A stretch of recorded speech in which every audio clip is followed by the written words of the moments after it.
Today's story is King Hugo's Huge Ego.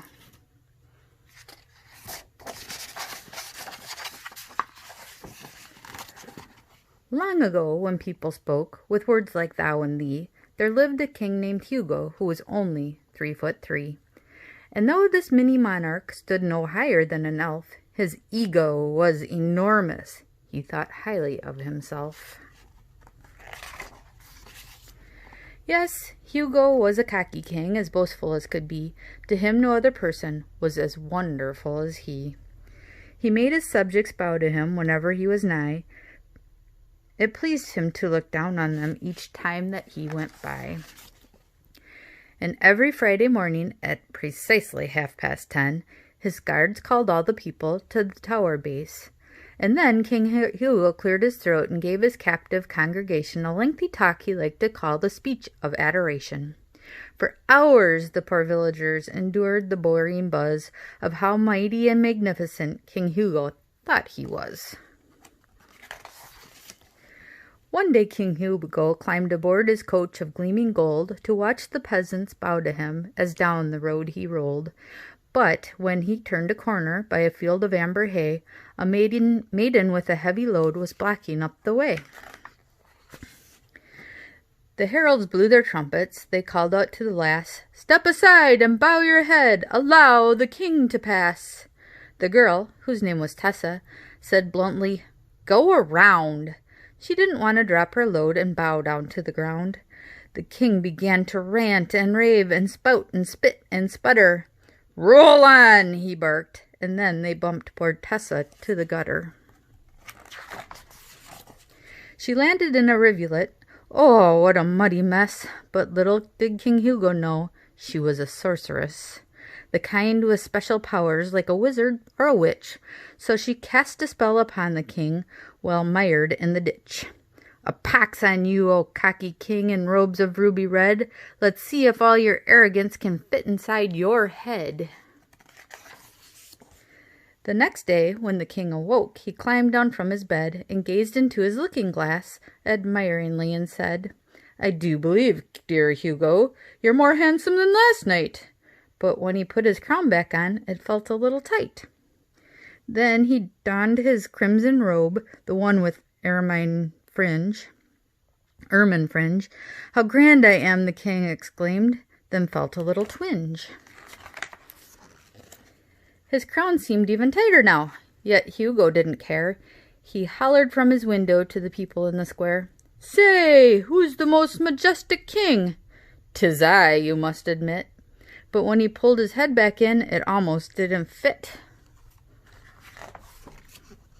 Every time he claimed to be the greatest in the land, the king perceived a tingle and felt his head expand. But he continued bragging in his overstated way, and so his head kept bloating, bulging bigger every day.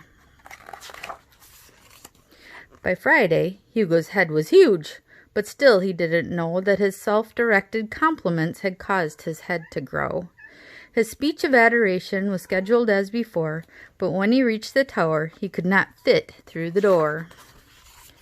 He marched across the courtyard to climb the open stair, then called the people to the wall and gave his speech from there. "Behold, my lowly subjects, and do not doubt thine eyes, for yea, my noble noggin has increased tenfold in size. I know not how this happened, but now there's even more of your absolutely fabulous King Hugo to adore." The more he talked, the more he grew, till suddenly a squall hit the king's gigantic head and pitched him from the wall. He floated freely through the air, then landed with a thud.